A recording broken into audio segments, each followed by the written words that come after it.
viviendo en México. ¿Qué le cuesta al presidente Calderón tomar una decisión, reconocer que muchas de las cosas se ha equivocado?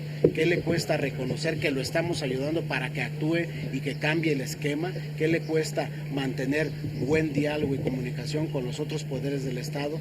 No hay ninguna necesidad de que busque el desprestigio ni del Poder Judicial ni del Poder Legislativo tratando de solventar las malas decisiones que ha tomado.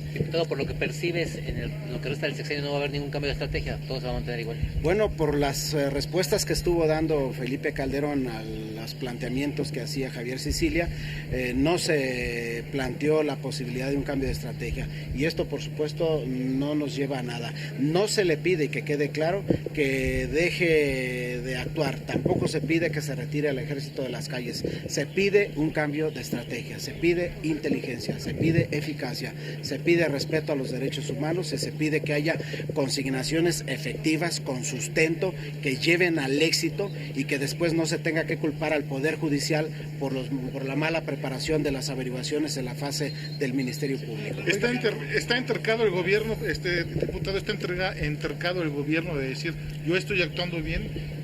Bueno, yo creo que está empecinado, ¿no? Está empecinado y me parece que en ocasiones sí llegamos a pensar que hay un diálogo de sordos. En ocasiones me parece que se quiere escuchar lo que gusta escuchar, no se reconoce en donde no estamos bien y la única manera de corregir la ruta para la toma de decisiones es el reconocimiento de aquello que no está bien.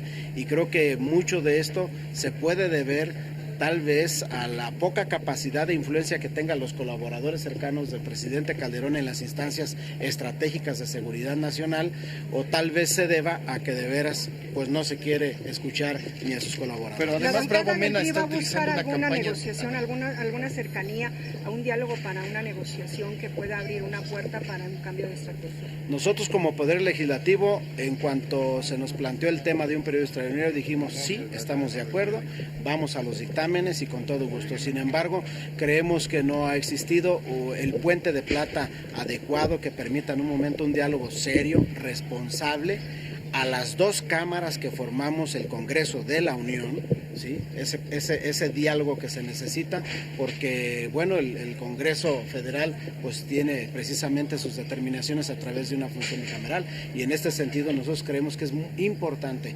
para por lo menos el poco tiempo que le queda ya a la administración de Felipe Calderón, pues establecer una comunicación eficiente.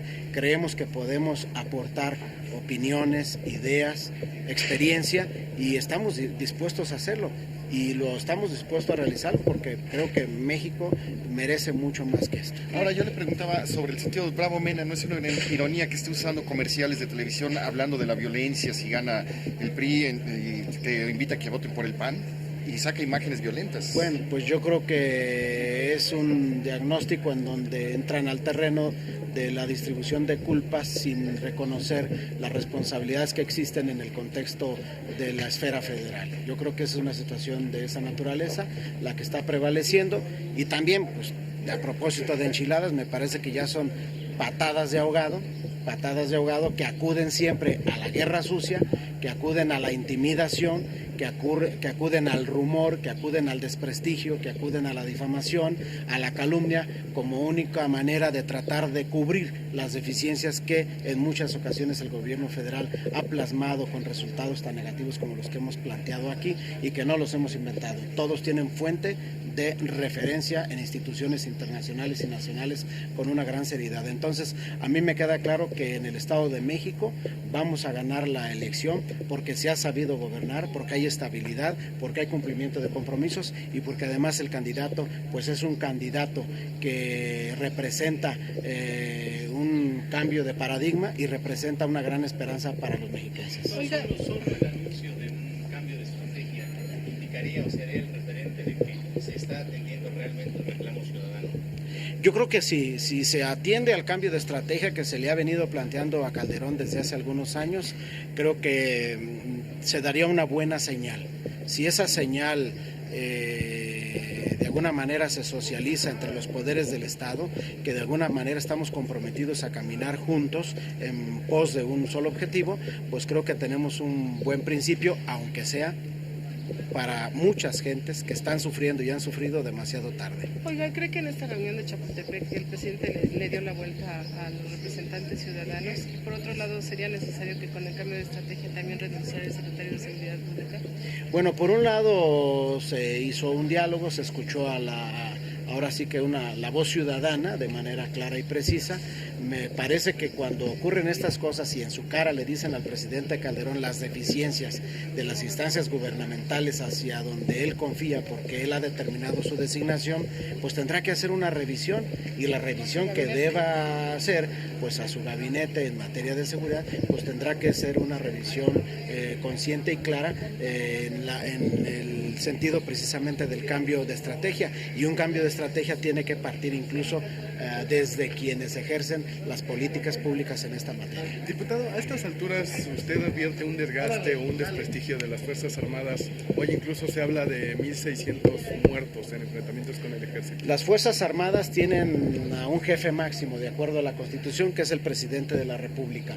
Las Fuerzas Armadas han venido trabajando en auxilio a la seguridad pública del país, y las Fuerzas Armadas, lo digo también con mucha solidaridad para ellos, pero con tristeza también, han sufrido lo que se llama los daños colaterales en su imagen, porque finalmente es a las Fuerzas Armadas a las que también se les ha expuesto al tema de la credibilidad como institución, una institución histórica, y por lo tanto a mí me parece que habiendo un comandante supremo de las Fuerzas Armadas, que es el presidente de la República, pues ellos, todos los militares, están obligados por disposición de la ley a lo que se llama el cumplimiento de un deber, y ellos finalmente, de acuerdo a la estructura de la legislación castrense, pues simple y sencillamente están cumpliendo. Si el que se está equivocando, si el que ha sido errático en la estrategia es el presidente Calderón, me parece que hacia allá es hacia donde en un momento dado se tiene que plantear el juicio, no político, porque no existe en la Constitución, pero sí el juicio de la historia. El próximo presidente va a heredar 60,000 nuevos delincuentes de esos huerfanitos, como le estaba mencionando en sus estadísticas. Bueno, el problema es que la nueva administración va a heredar un problema muy grave. El 78% de los delitos que se cometen en nuestro país, en ellos participan personas de 14 a 21 años, o sea, son los que eran niños cuando llegó Acción Nacional a gobernar nuestro país y que hoy forman parte de las redes de la delincuencia con ese grueso del 78%. Va a heredar un proceso de impunidad muy, muy grande en nuestro país, pero sobre todo se va a heredar una carga social muy fuerte de reclamo de justicia por parte de la sociedad. Hoy la sociedad está planteando abiertamente sus demandas de justicia.